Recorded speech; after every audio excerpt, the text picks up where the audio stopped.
오늘 우리에게 주시는 하나님의 말씀은 신약성경 베드로전서 1장 5절로 7절 말씀입니다. 베드로전서 1장 5절로 7절 말씀 제가 봉독하겠습니다. 너희는 말세에 나타내기로 예비하신 구원을 얻기 위하여 믿음으로 말미암아 하나님의 능력으로 보호하심을 받았느니라.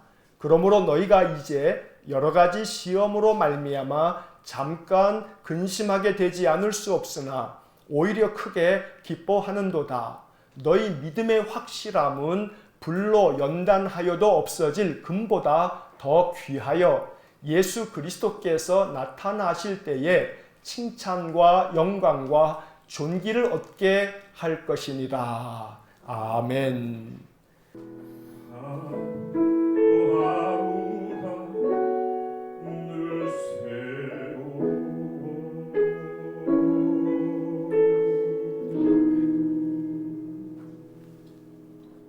아멘. 너무나 위로가 되는 찬양이네요. 너무나 감동이 돼서 내일 아침 채널에 이 찬양을 카카오 채널에 올려놓겠습니다. 하나님의 그 선하신 그 힘으로 우리를 감싸주시고, 그래서 믿음 안에서 지금 우리가 힘겨운 삶을 살아가고는 있지만, 그러나 앞으로 우리의 삶 속에 일어날 일을 좀 기대하면서 그렇게 하루 또 하루 새롭게 살아나갈 수 있기를 간절히 축원합니다. 자, 우리 옆에 있는 분들 한번 보시면서 우리 말로만 손 잡지는 마시고 축복합니다 하고 인사 한 번만 하겠습니다. 축복합니다. 한 주간 지내시느라고 또 애쓰셨습니다. 하나님의 은혜가 항상 이 7월 한 달에도 여러분들의 삶 속에 충만하기를 간절히 축원합니다. 하루하루가 참 힘들고 어렵습니다. 그러나 그럴수록 살아내야죠. 살아내야 합니다. 아무리 힘들어도 살아내야 합니다. 그러기 위해서 우리가 인생의 삶이 힘겨울수록 또 어려울수록 우리 믿음의 사람들은 날마다 말씀을 지팡이 삼아서, 제가 지난번 주일에도 말씀드린 것처럼 인생의 삶에 그 산을 오르는 것 같을 때 지팡이가 있으면, 스틱이 있으면 훨씬 수월하게 그 산을 올라가고 내려갈 수 있는 것처럼 말씀을 지팡이 삼아서 견뎌내고 이겨내셔야 합니다. 그런 점에서 베드로전서는 참 추천할 만한 책입니다.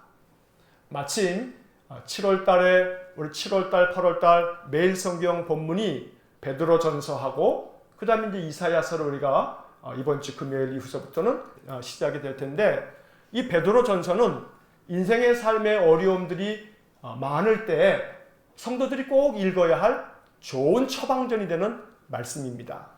그래서 이 베드로전서에 이런 별명이 있습니다. 베드로전서를 일컬어서 소망의 편지, 이런 별명이 붙어 있습니다. 그래서 인생의 삶의 괴로움이 많을수록 우리 믿음의 사람들이 읽어야 될 책은, 성경에 많은 책이 있습니다만 베드로전서를 읽어라 라고 이렇게 권할 만큼 베드로전서는 우리에게 참 소중한 책입니다. 사실 이 베드로전서는 사도 베드로가 썼습니다만, 그러나 학자들은 베드로가 직접 기록했다기보다는 베드로를 통해서 말씀을 배운 이들이 베드로의 말씀들을 듣고 이건 베드로 사도께서 우리에게 가르쳐준 말씀들이야 이러면서 기록했을 것이다 이렇게 보고 있습니다. 그래서 베드로전서가 기록되어진 것이 주후 64년 그 어간쯤이다 라고 이렇게 보는 견해도 있고, 학자마다 베드로전서가 언제쯤 기록됐을까 라고 하는 데에는 조금의 이견이 있습니다만, 그러나 한 가지 공통적인 것은 60년대 이후에 이 베드로전서가 기록됐을 거다 이렇게 추측들을 하고 있습니다. 자, 여기서 중요한 사실 하나가 있습니다. AD 60년을 기점으로 해서 사실은 로마의 박해가 이 기독교도들에게 아주 심하게 찾아왔던 때가 바로 AD 60년을 기점으로 합니다. 그래서 베드로전서는 그 기록 연대가 정확하게 언제인지는 확정 지을 수는 없지만 대체로 공통적인 견해는 이 로마의 박해가 더 구체적이고 더 심각하게 시작되어진 이후에 이 베드로전서가 쓰여졌다라고 하는 데에는 이견이 없습니다. 자, 그렇다면 베드로전서를 읽을 때 우리가 한 가지 기억해야 할 것은 이 베드로 사도가 고난이 많은 시대, 고난이 많은 세상 속에서 살아갈 때 그리스도인들은 어떻게 살아야 하는가, 이것을 가르쳐주는 책이 베드로전서다라고 이해하시면 된다는 말씀입니다. 자, 우리가 읽지 않았습니다만 오늘 베드로전서 1장을 읽었으니까 그 맨 앞에 1절을 한번 보시기 바랍니다. 1절을 보시면 이렇게 되어 있죠. 예수 그리스도의 사도 베드로는 본도, 갈라디아, 갑바도기아, 아시아와 비두니아에 흩어진 나그네, 이렇게 1절이 되어져 있습니다. 베드로가 이곳에 살고 있는 기독교 신자들에게 보낸 편지입니다. 여기 나오는 지명들은 오늘날로 얘기하면 저 터키 땅에 있는 여러 도시들을 말하는 겁니다. 여기에 아시아라고 하는 말이 있는데 그 당시에 2000년 전에 아시아 그러면 바로 터키 땅을 일컫는 표현입니다. 그래서 저 터키 지방에 있는 여러 지역에 흩어져 있는 그런 신자들에게 보낸 편지다, 이렇게 보고 있는데 그 1절 맨 끝에 흩어진 나그네라는 표현이 나옵니다.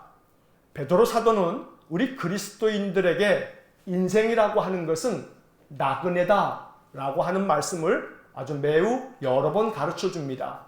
여러분 1장 1절에서도 이렇게 흩어진 나그네라는 말을 보았는데 1장 17절을 한번 보시기 바랍니다. 1장 17절에 보면 외모로 보시지 않고 각 사람의 행위대로 심판하시는 이를 너희가 아버지라 부른즉 너희가 나그네로 있을 때를 두려움으로 지내라, 이렇게 말씀합니다. 그러니까 우리가 인생을 살아가는 이 삶이 나그네로 있을 때 이렇게 표현하고 있는 겁니다. 인생이 나그네라는 겁니다. 자, 뒤로 넘기셔서 2장 11절을 한번 보시기 바랍니다. 2장 11절에 보면 또 이런 표현이 나오지요. 사랑하는 자들아 거류민과 나그네 같은 너희를 권하노니 영혼을 거슬러 싸우는 육체의 정욕을 제어하라. 자, 이 2장 11절 말씀에서도 역시 마찬가지로 나그네 같은 너희를 권하노니 라고 하는 말씀이 나옵니다. 다른 서신들하고는 다르게 또 신약 성경에서 우리가 보는 또 다른 많은 성경들과는 달리 이 베드로 전서에서는 사도 베드로가 우리 인생의 삶이라고 하는 것은 나그네 같다라고 하는 표현을 유독 이렇게 3번에 걸쳐서 이야기해주고 있습니다. 우리의 삶이 나그네입니다. 여러분, 나그네라고 하는 이 말 자체의 뜻을 아마 잘 아실 겁니다. 본래 자기의 본 고장을 떠나서 그저 떠돌아다니는 그런 사람을 나그네라고 합니다. 단순히 떠돌아다니는 것이 아니라 그렇게 정해진 곳이 없기 때문에 그렇게 늘 돌아다니면서 살아가는 그 인생이 나그네인데 우리 인생의 삶이 그와 같다는 겁니다. 그러나 한 가지 분명한 사실은 이 나그네 같은 인생이지만 우리가 가야 할 곳, 우리의 본향, 하나님 나라, 바로 그곳이 그 나그네가 가야 할 마지막 목적지라는 사실을 베드로 전서는 우리에게 잘 알려주고 있습니다. 다시 1장으로 돌아오셔서 이렇게 나그네된 자들에게 베드로가 이 편지를 통해서 주는 말씀은 기독교 신자들이 나그네 같은 인생을 살아갈 때 어떻게 살아가면 좋을까? 특별히 고난이 많고 시련과 역경이 많은 이 인생 속에서 우리 신자들은 어떠한 마음으로 살아가야 하는가? 이것을 가르쳐주는 책이 바로 이 베드로 전서인데, 자, 이 베드로 전서에서 가장 강조하고 있는 것이 있습니다. 나그네 인생을 살아갈 때 우리 신자들이 꼭 가지고 있어야 할 것이 있다. 그것이 무엇이냐면 바로 소망이다. 이게 베드로서의 아주 중심 메시지입니다. 3절을 한번 보시기 바랍니다. 3절의 말씀에 보면 1절과 2절에서 인사말이 끝나고 난 다음에 3절의 첫 구절에서 이렇게 말합니다. 우리 주 예수 그리스도의 아버지 하나님을 찬송하리로다. 그의 많으신 긍휼대로 예수 그리스도를 죽은 자 가운데서 부활하게 하심으로 말미암아 우리를 거듭나게 하사 산 소망이 있게 하시며. 자, 3절이 매우 길게 되어져 있는데 그 마지막 부분에서 예수 그리스도를 죽은 자 가운데서 부활하게 하심으로 말미암아 우리를 거듭나게 하사 산 소망이 있게 하셨다. 바로 이 3절에 이 마지막 산 소망이 있게 하셨다라고 하는 구절이 베드로전서의 전체 메시지를 담고 있는 아주 주제가 되는 그런 성경 구절입니다. 고난이 많은 세상 가운데서 그리스도인들이 살아갈 때 어떻게 살아가야 되는가? 그것은 예수 그리스도께서 부활하심으로 말미암아 우리에게 허락하여 주신 산 소망을 가지고 살아야 한다라고 하는 것을 알려주는 것입니다. 코로나 감염병이 온 세상을 뒤덮었습니다. 이것이 언제까지 계속될지 알 수가 없습니다. 그러나 이것이 끝난다 할지라도 우리가 안심할 수 없는 것은 이러한 일들이 계속될 것이라는 겁니다. 여러분 가만히 생각해 보면 이 소위 21세기라고 하는 이 시대가 2000년대가 시작되어지면서 우리의 기억 속에서 있는 것들은 계속해서 전 세계적인 감염병들입니다. 2000년을 기점으로 해서 그 앞 시대까지는 이렇게 대단한 감염병으로 말미암아 우리가 염려해야 될 그런 기억이 별로 없었습니다. 그런데 유독 2000년이 넘어가고 난 다음부터 소위 21세기의 이 초반에 우리 전 세계적으로 지금 계속해서 고통을 겪고 있는 문제는 이 감염병의 문제입니다. 감염병의 문제로 말미암아 우리는 많은 고통을 겪고 있습니다. 자, 그런데 이러한 고통의 세월이 제가 여러 번 말씀드린 것처럼 이 코로나가 끝나면 과연 끝나는 건가? 그러지 않지 않습니까? 계속되어져서 몇 년에 한 번씩 이제 이 감염병은 우리에게 있어서 일상적인 그런 것들이 될 것이라고 이구동성으로 사람들이 이야기를 합니다. 어려운 시대에 접어들었습니다. 우리의 삶은 더 많은 힘겨운 그런 나날을 겪어야만 할 것입니다. 여러분, 베드로전서가 기록되어진 것을 좀 전에 말씀드리기를 64년 어간으로 말씀을 드렸지요. 그리고 박해가 60년 어간부터 본격적으로 시작됐다고 말씀드렸습니다. 그렇게 시작된 박해가 언제 끝났냐 하면 AD 313년에 끝났습니다. 로마가 기독교를 국교로 공인하면서 그러면서 이 박해가 끝난 겁니다. 그러면 생각해 보십시오.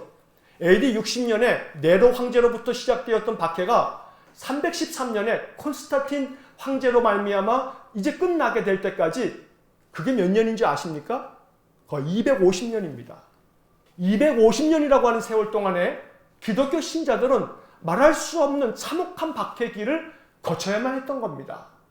그래서 이 250년이라고 하는 이 세월은 2000년 교회 역사 가운데서 사실은 기독교가 가장 크나큰 박해와 핍박 속에 있었던 그런 시대였던 것입니다. 그런데 역설적이게도 교회 역사를 연구하는 이들은 지금까지 예수님 이후 2000년 동안에 이 교회 역사 가운데서 기독교 신앙이 가장 순전하고 가장 진실되며 기독교 신자들이 가장 참되게 살았던 때가 언젠가? 참 아이러니하게도 그 박해 기간 250년 동안이 기독교 신자들이 가장 순전한 신앙을 가지고 살았던 때다라고 이야기를 합니다. 이게 참 역설적인 이야기입니다. 박해로 말미암아 가장 고통이 있었던 때인데 그래서 신자들이 함께 모여서 예배도 못한 그런 시대였는데 그 시대가 지금까지 2000년 교회 역사 가운데서 신앙이 가장 온전했던 때, 신자들이 가장 거룩한 삶을 살았던 때, 바로 그때가 그 250년 기간 동안이었다는 이야기입니다. 이것이 무엇을 이야기해 주는 것이냐 하면 박해라고 하는 것은 참으로 기쁘게 받아들일 만한 일은 아닙니다. 왜 박해를 누가 좋아하겠습니까? 그 어떤 핍박과 거친 그 시련과 고난을 좋아할 사람이 누가 있겠습니까? 하지만 그 시련과 박해라고 하는 그 기간을 지내면서 기독교 신자들의 그 신앙 안에 모든 찌꺼기들이 다 불순물들이 다 타 없어지고 사라져 버리면서 순도 99.999%의 순금처럼 그들의 신앙이 순금같이 정금같이 나오게 되었던 때가 250년이라고 하는 그 박해 기간이었다는 것입니다. 그래서 오늘 베드로 전서를 읽을 때 우리는 이 말씀을 꼭 붙들어야 되는구나.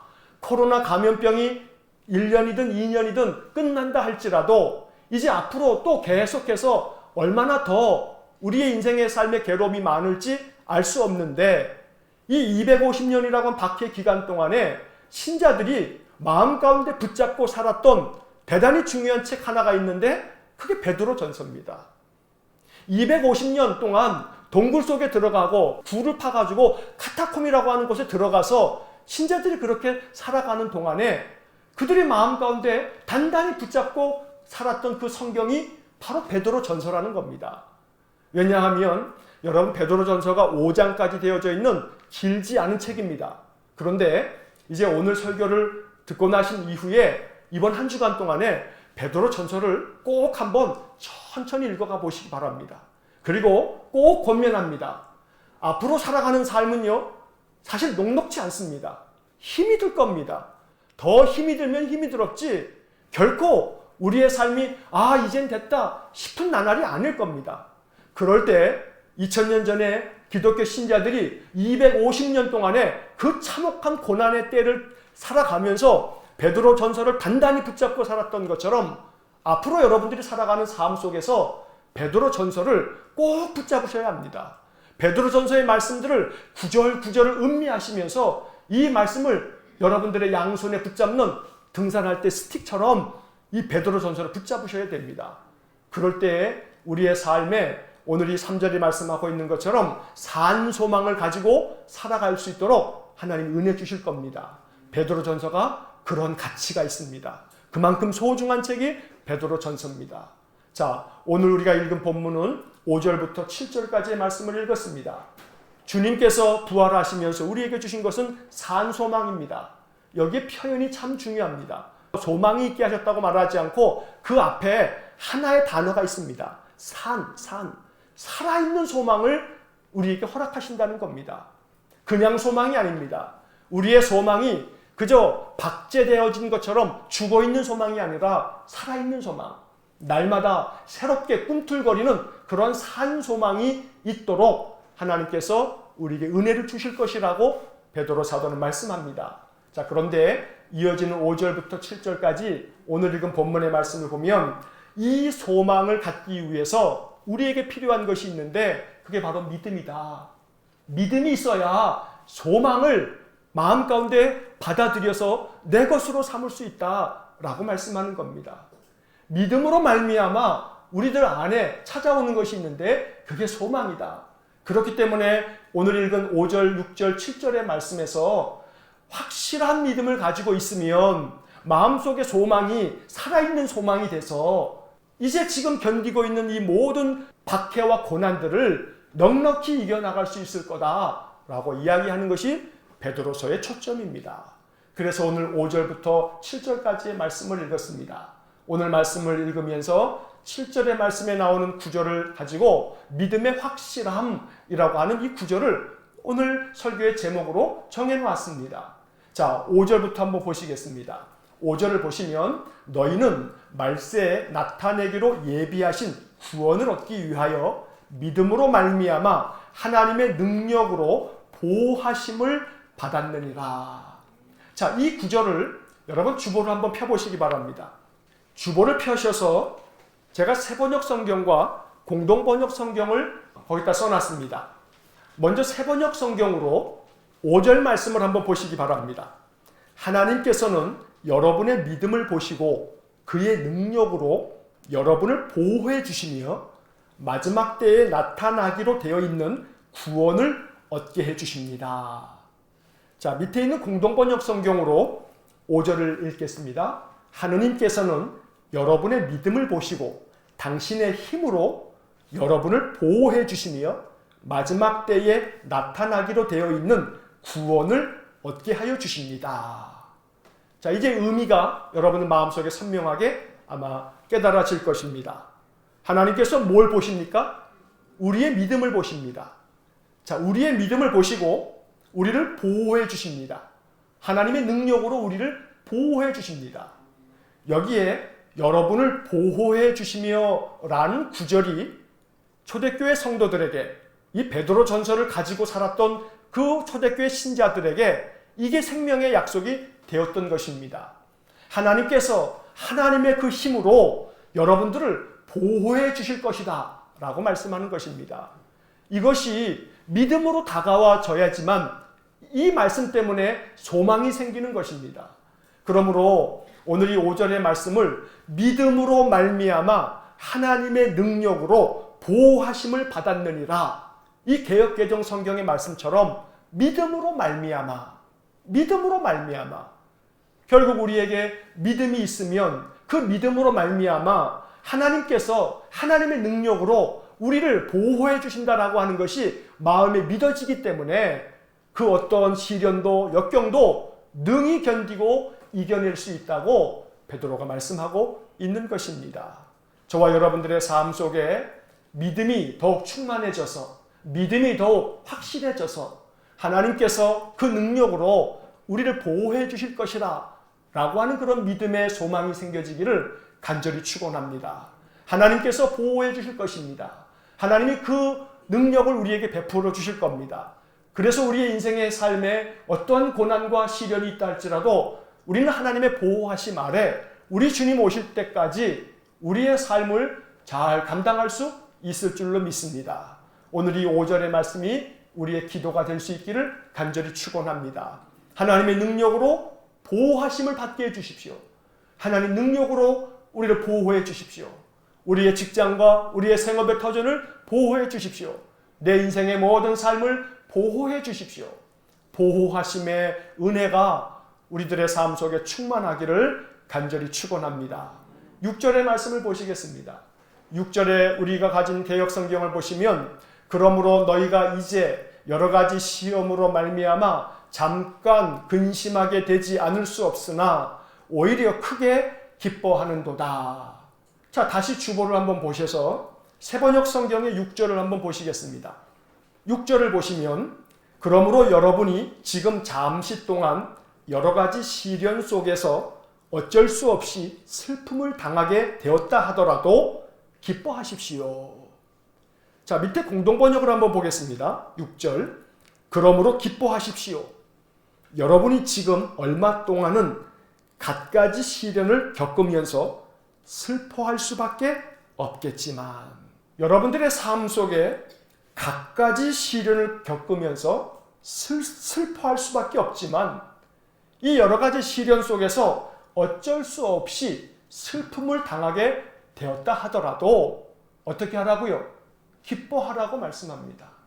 여러분, 이 말씀을 받아들이는 데 있어서 믿음이 없으면 이것을 받아들이기가 어렵습니다. 왜냐하면 여러 가지 시련이 계속되어지는데 그 시련 속에서 어쩔 수 없이 당하는 이 슬픔을 당한다 할지라도 기뻐하라. 그게 가능하냔 말입니다. 가능하지가 않습니다. 시련 한가운데 있는데 그 시련을 당한다 할지라도 시련 속에서도 기뻐해라. 말이 그렇지 그게 쉽냐 이 말이에요. 기뻐할 수가 없죠. 당장 그 고통이 우리의 뼈를 찌르는 것 같은데 오늘 이 베드로의 말씀은 참으로 우리의 마음 가운데 허공을 떠도는 맴도는 그런 소리처럼 들릴지 모릅니다. 그러나 우리가 알아야 할 것이 있습니다. 이 말씀의 가장 중요한 초점은 그래서 좀 전에 5절에서 읽은 것처럼 믿음으로 말미암아, 결국 믿음으로 말미암아 우리들의 인생에 그 어떤 시련 속에 있다 할지라도 그 시련 속에서도 기뻐할 수 있는 거 뭐로 가능하냐 하면 믿음으로 말미암아 가능하다고 이야기하는 것입니다. 시련 속에 있을 때 슬퍼만 할 것인가? 그럴 수 없지 않습니까? 시련이 주어진다고 아이고 어떡하면 좋아 하면서 낙담하면서 괴로워만 할 수 있겠습니까?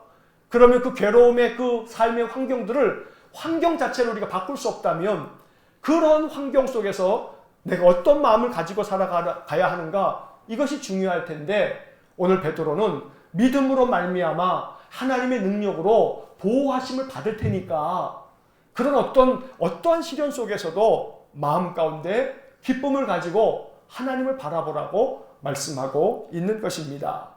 여기서 6절 말씀에서 베드로가 우리에게 주는 위로의 말씀이 있습니다. 본문을 다시 한번 보시게 되면 개역개정 성경에서는 이렇게 표현합니다. 너희가 이제 여러 가지 시험으로 말미암아 근심하게 되지 않을 수 없으나 했는데 그 사이에 어떤 단어가 있냐면 잠깐이라는 단어가 있습니다. 잠깐 근심하게 되지 않을 수 없으나 오히려 크게 기뻐하는도다. 그래서 저는 이 6절의 말씀을 이렇게 읽으면 참 좋겠습니다. 우리의 인생의 삶 속에서 당하는 여러 가지 시련과 어려움들, 이것은 잠깐입니다.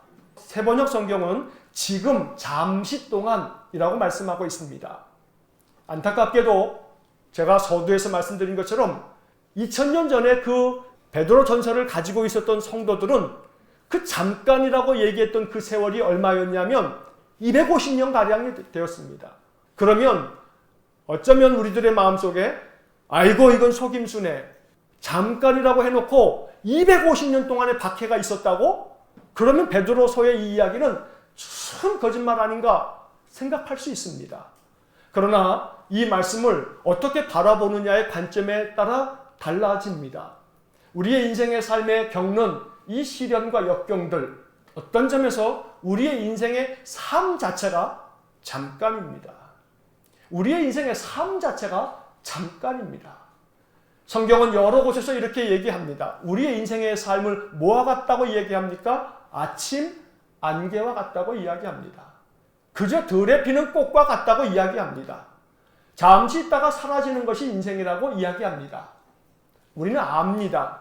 그러나 이것을 알고 있지만 내 인생의 삶에서 당하는 이 고난 앞에서 우리의 인생의 삶이 잠깐이라고 하는 것, 지금 겪고 있는 것도 잠시 동안이라고 하는 사실을 믿음으로 받아들이기에는 사실은 우리의 인생의 삶에 괴로움이 너무 심할 때 잠깐은 무슨 하는 마음이 든다는 것입니다.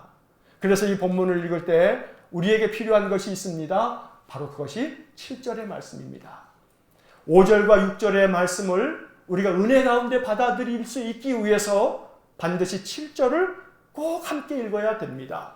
7절의 말씀을 보시면 너희 믿음의 확실함은 불로 연단하여도 없어질 금보다 더 귀하여 예수 그리스도께서 나타나실 때에 칭찬과 영광과 존귀를 얻게 할 것이니라. 자, 이 7절의 말씀은 개역개정 성경의 번역이 좀 어렵습니다. 그냥 읽으면 아 그렇구나 하고 알 것 같은데 사실은 선명하게 와닿지가 않습니다. 다시 한번 세번역 성경을 한번 보시기 바랍니다. 7절을 세번역 성경으로 보면 이렇게 되어 있습니다.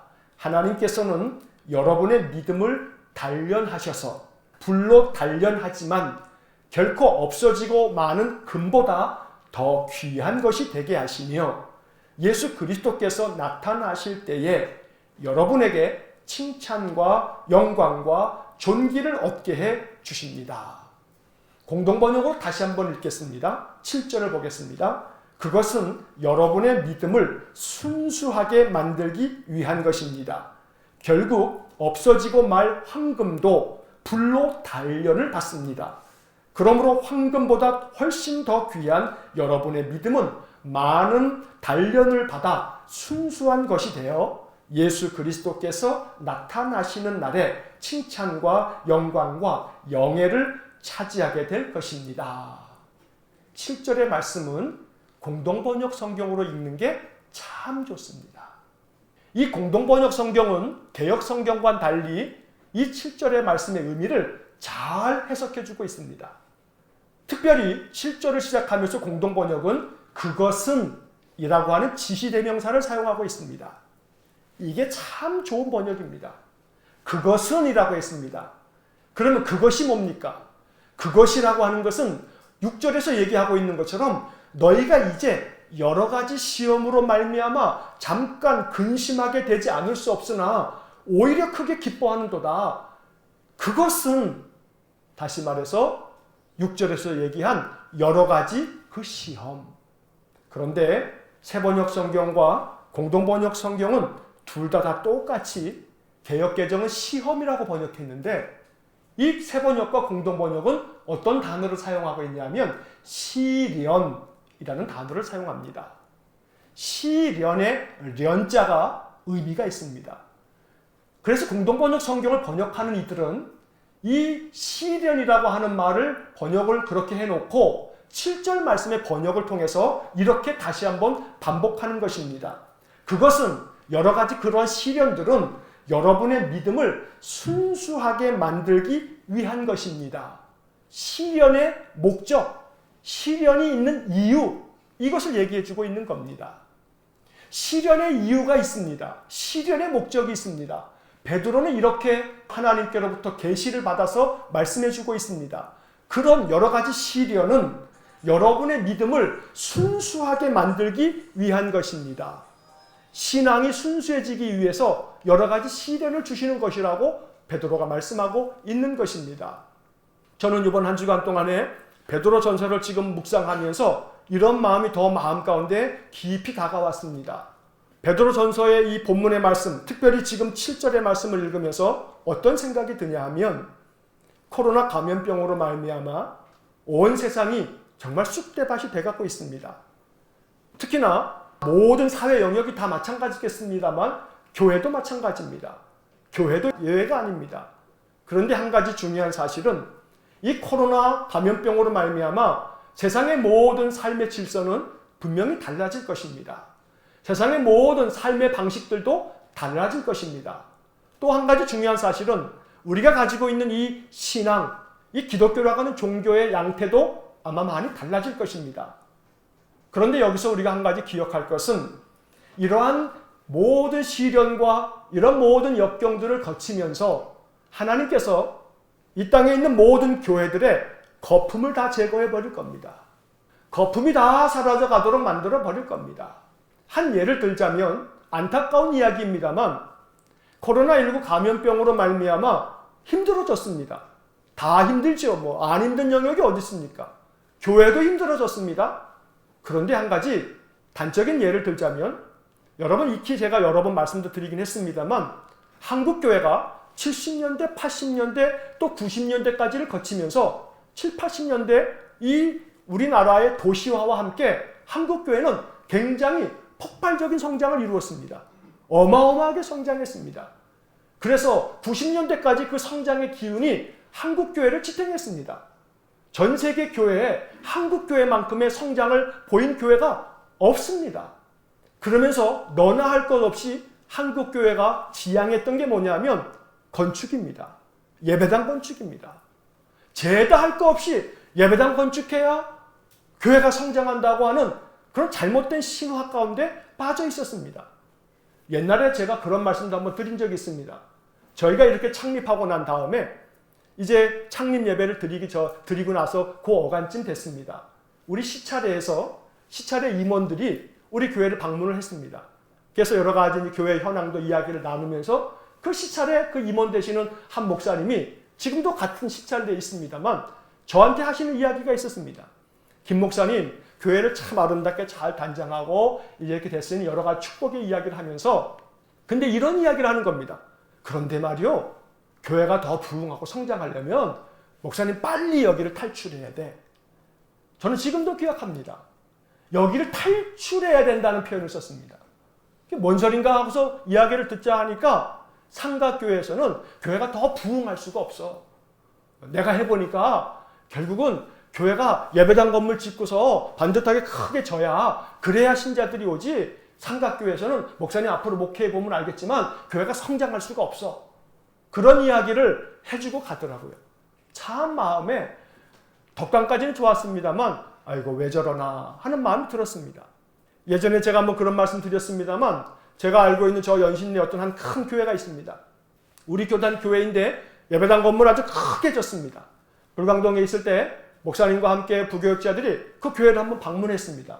한번 이렇게 어떻게 지었는가 보기 위해서 갔습니다. 그때 그 담임 목사님이 하셨던 인사말이 있습니다.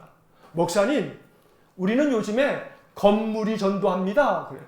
건물이 전도한다는 말이 뭔가 들어봤더니 신축 건물을 짓고 났더니 예배당 짓겠다 했더니 교인들이 막 줄어들어가지고 한 30% 이상이 교회를 떠났는데 예배당을 짓고 나니까 딴 사람들이 더 와가지고 지금은 건물 때문에 사람들이 온다고. 건물이 전도합니다. 그러니 은광교회도 빨리 예배당 크게 지세요 하는 이야기 하더라고요. 여러분 그것이 고작 2000년대 초반 90년대 말 그 어간이 한국교회 상황이었습니다. 그런데 지금 어떤지 아십니까? 그렇게 해서 10억이다, 20억이다, 30억이다, 어떤 교회는 100억이다. 우리가 살고 있는 저 일산의 어떤 교회는요, 부채만 230억입니다. 그런 교회가 한둘인 줄 아십니까? 교회가 가지고 있는 이런 허세, 교회가 가지고 있는 이런 거품, 참된 신앙이 아닌 것들에 사로잡혀서 있었던 모든 것들, 이게 다 어떻게 됩니까? 이제 그런 모든 것들이 하나씩 하나씩 소멸되어지고 다 사라져버리는 그런 시대에 접어든 겁니다. 어찌 보게 되면 이 코로나라고 하는 이 현상이 이제 사회 각 영역의 모든 영역마다 우리가 이제 어떻게 달라져야 하나라고 하는 반성들이 있겠습니다만, 교회도 마찬가지입니다. 교회의 신앙이라고 하는 것을 다시 한번 리셋할 수 있는 그런 시대에 이제 접어든 것입니다. 그러나 문제는 그러한 어떤 교회라고 하는 하나의 어떤 단체가 문제가 아니라 이제 우리 개인의 문제입니다. 오늘 본문의 말씀을 우리 각 개인에게 적용하면서 이 말씀을 묵상할 수 있어야 합니다. 지금까지 말씀드린 것처럼 우리 인생의 삶에서 갖가지 시련이 많습니다. 그런데 오늘 이 7절 말씀이 얘기하는 것처럼 이런 갖가지 모든 시련들은 믿음을 순수하게 만들기 위한 것입니다. 이 공동번역의 번역을 깊이 주님의 음성으로 들을 줄 알아야 합니다. 우리가 인생 가운데서 겪게 되어지는 많은 시련을 당할 때마다 하나님께서 내 믿음을 순수하게 만드시려고 지금 나를 연단하고 계시는구나. 이어지는 공동번역을 한번 보겠습니다. 결국 없어지고 말 황금도 불로 단련을 받습니다. 그러므로 황금보다 훨씬 더 귀한 여러분의 믿음은 많은 단련을 받아야 순수한 것이 됩니다. 라고 말하는 겁니다. 여러분, 황금은, 순금은 어떻게 만들어집니까?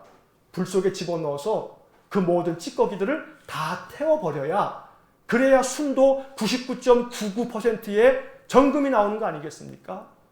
어찌 보면 하나님께서 21세기에 이제 접어들게 하시면서 하나님이 하나님의 정하신 때가 되어서 하나님께서 이제 순도를 높이시려고, 순도 높은 정금을 만드시려고 우리에게 갖가지 시련을 허락하시는지 모릅니다. 베드로는 그렇게 해석한 겁니다. 그래서 베드로는 그 시대에 이 베드로서를 기록할 시점에서 로마 황제로부터 박해가 시작되고 있구나. 이제 이 박해가 쉽사리 끝나지 않을 거겠구나. 이 박해가 계속되겠구나. 그럴 때 신자들은 어떠한 마음으로 살아야 되는가? 베드로 전서에서 이 해법을 가르쳐 주면서 이야기하기를, 시련이 앞으로 계속될 건데 그 계속되어지는 시련 속에서 우리가 가져야 할 마음은 마치 정금이 그 99.99%를 갖기 위해서 하나님이 불로 그 모든 것들을 단련하듯이 하나님이 우리를 단련하실 것이다 라고 말씀하고 있는 겁니다. 바라기는 잘 단련되시기를 축복합니다. 결코 이거 빨리 끝날 거라고, 이제 앞으로 이거 빨리 끝나고 하나님이 축복하실 거라고, 그렇게 쉽게 축복을 이야기할 수 없는 시대가 엄연한 현실입니다. 그렇기 때문에 오늘 베드로 전서는 우리에게 더 깊은 의미가 있습니다. 인생의 삶의 시련들이 겹겹이 쌓일 겁니다. 오늘 본문의 말씀에 여러 가지 시험이라고 말하고 있습니다. 하나가 아닙니다. 여러 가지. 갖가지 시련이 우리에게 있습니다. 더 많이 찾아올 겁니다. 그럴 때 우리에게 필요한 것이 있습니다. 더 믿음이 단련되어지면 믿음으로 말미암아 우리의 마음속에 소망을 붙들 수 있고, 그것이 산 소망이 돼서 이 모든 인생의 삶을 이겨낼 수 있을 것입니다. 그러니 오늘 이 말씀 기억하시면서 기도하실 수 있기를 축복합니다. 하나님, 내 믿음을 단련시켜 주십시오. 지금 이것이 나를 단련하는 그러한 기회라고 여길 수 있게 해주십시오. 그래서 더욱더 내 믿음이 단련돼서 인생의 삶의 어떤 것도 능히 이겨나갈 수 있을 만큼 나를 강하게 만들어 주십시오. 이러한 기도가 우리 안에 생겨지기를 간절히 축원합니다. 개역개정 성경의 번역이 이 7절 말씀에서 이 앞부분의 번역이 너무 좋습니다. 너희 믿음의 확실함은 이라고 하는 표현이 나옵니다. 이 구절이 너무너무나 은혜가 됩니다. 너희 믿음의 확실함은, 이것을 질문으로 한번 받아보시기 바랍니다. 주님께서 오늘 이 아침에 저와 여러분들에게 질문합니다. 너희의 믿음은 확실하냐? 너희의 믿음은 확실하냐? 미안한데 너희의 믿음이 확실한지 아닌지를 내가 좀 점검해 볼게. 내가 정말로 미안한데 너희 믿음이 확실한지 아닌지를 점검하기 위해서 내가 너희들에게 여러 가지 시험을 좀 봐야겠다. 바로 우리의 인생의 삶 속에 지금 그런 시험지가 놓여 있는 것입니다. 우리의 믿음의 확실함을 하나님 앞에 내보일 수 있는 좋은 수험생이 될 수 있기를 축복합니다. 그래서 우리의 믿음의 확실함을 가지고서 인생의 모든 갖가지 시련들을 넉넉하게 이겨나갈 수 있는 귀한 믿음의 사람들 되시기를 주의 이름으로 간절히 축원합니다. 기도하겠습니다. 사랑이 많으신 아버지 하나님, 우리의 믿음은 과연 확실합니까? 여러 가지 힘겨운 상황 앞에서 우리의 믿음이 그저 주저앉는 믿음은 혹시 아닙니까? 바람이 불면 또 태풍 앞에서 그저 한 줌 아무것도 남지 않는 뿌리째 뽑히는 그러한 믿음은 혹시 아닙니까? 우리의 믿음이 얼마나 확실한지 하나님께서 확인해 보시려고 바람을 불게 하시고 더 거센 바람, 더 거센 폭풍을 우리에게 몰아친다 할지라도 믿음의 확실함을 나타내 보일 수 있도록 하나님 우리를 단련시켜 주시고 이 견고한 믿음으로 말미암아 소망이 살아있는 소망이 되어서 인생의 모든 삶을 넉넉히 믿음으로 승리하고 견디어내는 저희 모든 성도들 되게 하여 주옵소서. 예수님 이름으로 기도하옵나이다. 아멘.